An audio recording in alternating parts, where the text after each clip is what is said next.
So mao na atong part 5 mga day. So mao na pod ni ang last nato diri day kay wala ta ka video sa uban day. Ang uban day wala na mo na adto day tungod kay alas 5 na day naabtan mi sa oras day. So naa po day sila mga koy diri day nasa sila binturong diri day. So mao ni ang naong sa binturong mga day. O di ba tan-awan ninyo day. Kay kita na mo ana day.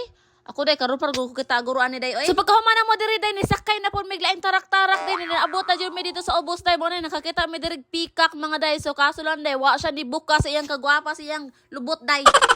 May paning lubot sa pikak day, gwapa pa, kuwain taon kanus apa kanimo gwapa. Ya mga day sa sige na maglakaw-lakaw mga day nakakita na jud ko sa ako ang kaparihag batasan dira day which is ang tiger. Tiger. Da. Siya naman po ako nakit-an diri mga day siguro day tungod siyang kaisog ni did siya mag-indusara day kay wala jud mo duol niya day tungod kay isog day. Nasa tiger day mo jud gipangitan niya day kay pareha ko slag batasan day. Oh man ani day ni lugsong na pud mi day nakakita na jud mi sa among friend diri day mao ni gipangitan namo day kay ni among lovely friend. Yukot ang friend ako day kay nabusog ko ni day nanang staff day gahapon gakamang pa daw ni pero karon nagloko-loko na kay nabusog na ko no. So nakagpanglibak diha friend og pangunay diha friend loko-loko naman kada friend oy. So dili lang jud kay ingon daghan nilang snake diri mga dino. So daghan lang jud kay wala na mo na video day kay nalayo kay sila day ba dili makuha sa ko ang camera day nakakita mig baboy day ang katong mga deer day daghan mig nakit-an diri day nga wala na mo nakuha sa video day aron bitin ni barog day nagmora day kasigang mata day.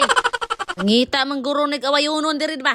Ito day balik ta ni day no wala na mo nakuha nga video day kay layo nasa layo day tungod sa kadako sa lugar day dili na namo sila makuha sa mong kamera. Hapit na masagon ni siya 5 day mas sigurong wala na palayo na jud sila namo day oy.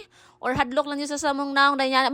Diri na mo nakita day nga nibuko ang pikak day. Mas mugwapa siguro ni siya day kung wala pa ni nagbali-bali iya mga paypay diri sa luyo day. Stand sa din ako makakita og pikak mga day. So dinot jud kay sila tan-awon day no samot nakatong gwapa jud siya nga pagka-blue gani day. Kay pikak diri mga day bisag asa na lang paingon mga day. So diri day mao ni among last nga giarian day. So na sila mga kangaroo diha og katong usa unsa to Owen unsa to siya ay basta daghan na siya kasi tulo na sila ka klase diha ang naa dira dapita. Pamata ni sa ubos mga day kaso day alas 5 na mga day so da kinahanglan namin mo uli ani day so sulit ra jud kay na mo ang pag-ari day dili jud ka magmahay sa imong 1-3 puro ko ni sayo lang jud mi mga day masuruyan jud ni namo tanan siguro day wala lang jud mi nakasayo naabot mi diri alauna na manggod pagawas na mo mga day o nahawa na ang karsada mga day nangawagtang na mga tao day nanguli na mur kami na lang siguro kuyog sa staff ani nahabilin day gamay na lang jud kista namin nahabilin ani kasabay na mo ani nga sakay day mas naagit ni sabay sa namo ani nga staff day nga padung na pod sila out day. Overall mga day, recommend jud na ko siya nga lugar day. Grabe jud kanindot day. So diri lang po takuto day. Salamat kay sa inyong pagtan-aw day. See you on my next vlog. Ang painta ko na love you.